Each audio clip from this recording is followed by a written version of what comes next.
guys, thanks for watching.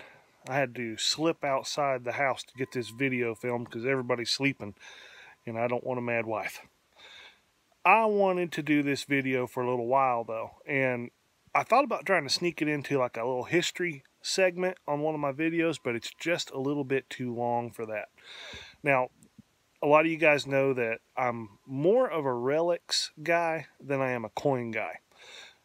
It's not that I dislike finding coins. They're cool and I love when I run across them. It's just sometimes it's hard to come up with really interesting history on some of these coins. You pretty well got what you got.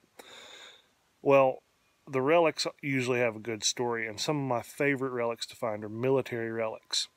But this is going to be a coin video. I'll let you know right now, this isn't any metal detecting. Some of this stuff I found metal detecting, but it's more of a little short history segment. But stick around because there's a giveaway at the end of this thing. I usually don't tell people that, but I want you to know about it this time. I think it's a pretty cool giveaway. So what are we going to be talking about here for the next couple minutes? Coins from the World War II time frame. They served an important role in the war, and there's a really good story behind them. Check this out. So how did coins play a role in World War II? Well, for most of you this is going to be pretty common knowledge, but I hope to add to it a little bit. Let's start off with this nickel. Now, I have never dug one of these nickels. This is a war nickel, and it's from 1942. Now, these nickels are made out of 35% silver.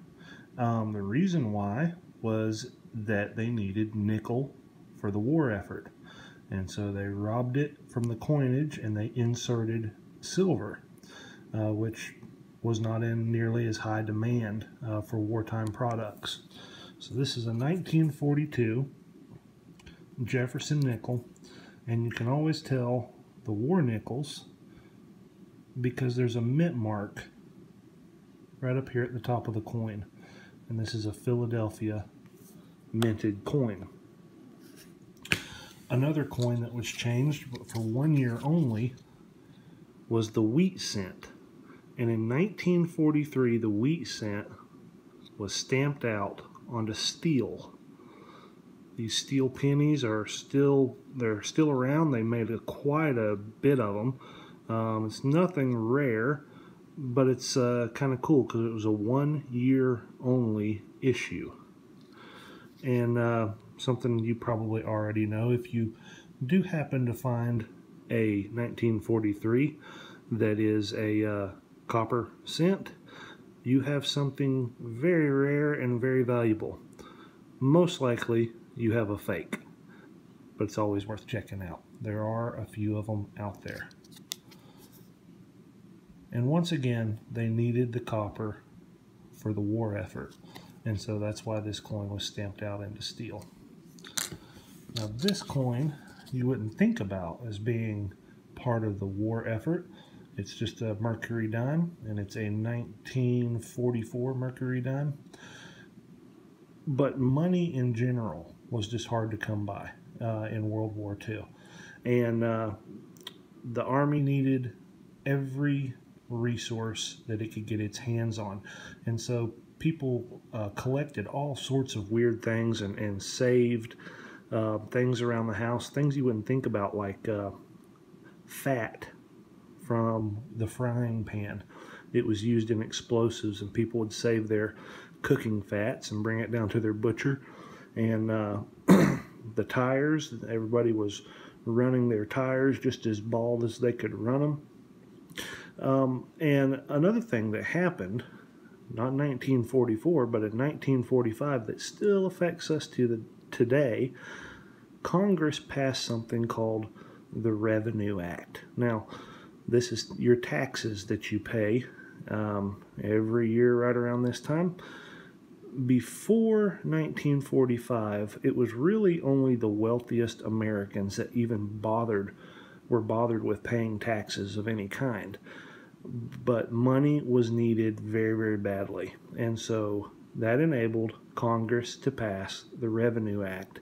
And for the first time, all Americans, for the most part, paid taxes, and the little things that we don't even think about much now, but having money withheld from your paycheck or paying quarterly taxes, that all started in 1945, and the amount of tax revenue just went way, way up, but it still wasn't enough to pay for the cost of the war. But it's kind of interesting that they did that for the war, but after the war ended, the law still stayed on the books and we're still paying taxes.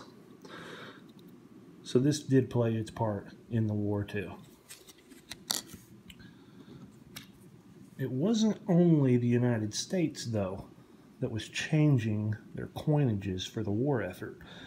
There were a lot of European countries that got rid of the copper out of their coins and replaced it with other varieties.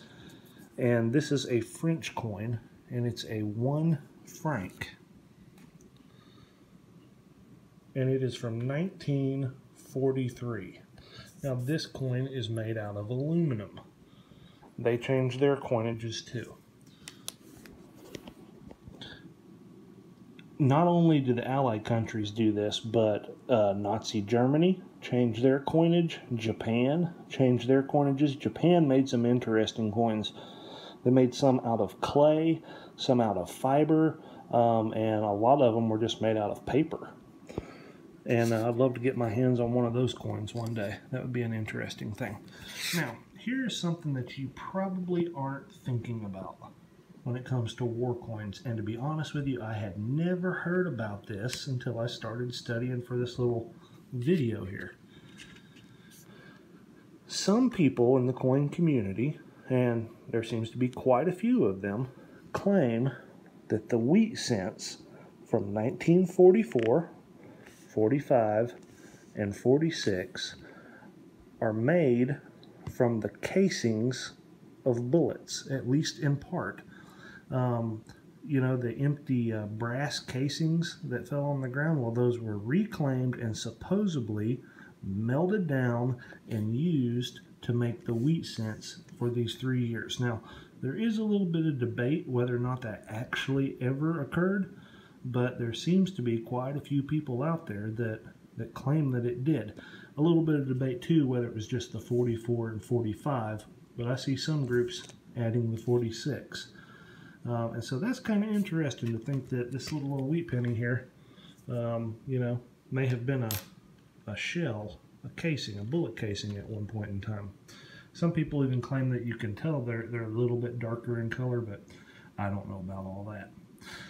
So, I said there was going to be a giveaway.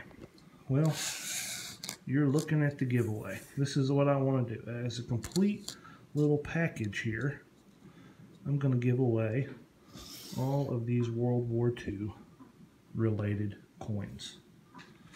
And I want to sweeten it up because I am a relics guy.